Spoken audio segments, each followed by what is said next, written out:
Selamat pagi Ibu, nama saya Gafik Krisisyahaan dari kelas 7E nomor absen 2.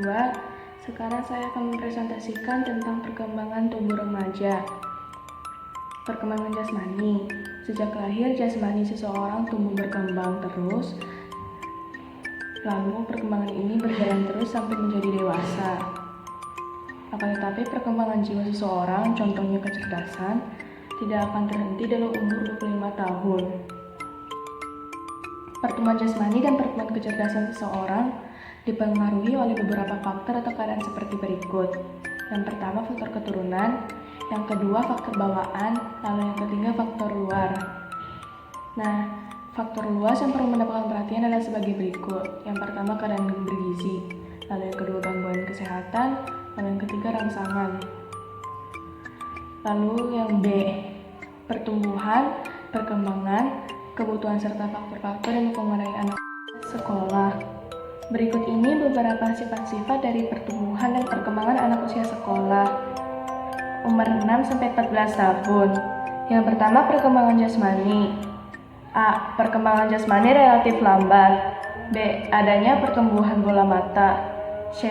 Kerangka tulang belakang masih lemah. D. Masa puber yang terjadi pada akhir ditandai dengan pertumbuhan badan yang sangat cepat. E. Telah tampak tanda permulaan masa remaja. F. Perkembangan jasmani sangat dipengaruhi oleh sosial dan moral. Lalu yang kedua, perkembangan jiwa, emosi, sosial, dan intelek. A. Mulai belajar menghitung, membaca, dan menulis. B. Dimulai satu perkembangan kepribadian sosial dan mulai menyadari konsep-konsep hidup. C.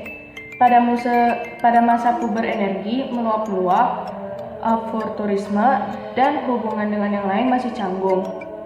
D. Nilai religi belum mendalam. 3. Kebutuhan. A. Makanan yang cukup dan punya nilai yang tinggi. B. Latihan jasmani dan istirahat cukup. C. Tindakan pencegahan penyakit. D. Kesempatan untuk mengembangkan kepribadiannya dan meliputi segi sosial dan moral. 4. Faktor-faktor yang mempengaruhi. A. Masalah gizi. B. Penyakit.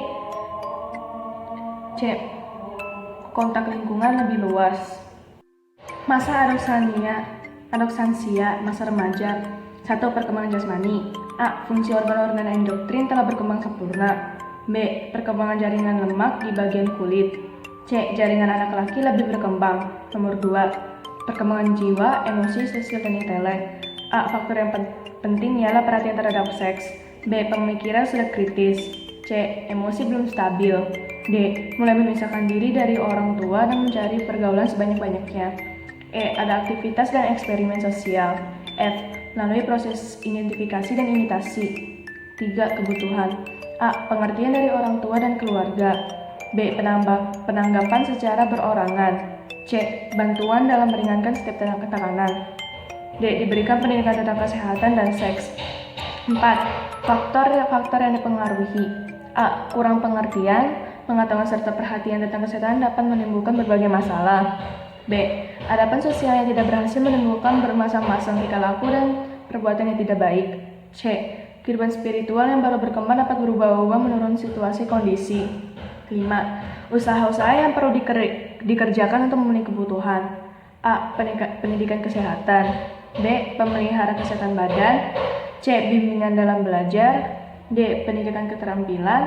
E. Usaha bimbingan dan nasihat bagi pelajar. F. Olahraga kesehatan. Dan yang terakhir adalah pendidikan tentang bahaya lingkungan. Jadi itu saja presentasi saya. Semoga kalian dapat mengerti. Maaf karena kalau bicara saya kayak terlalu cepat. Jadi dadah guys. Muah.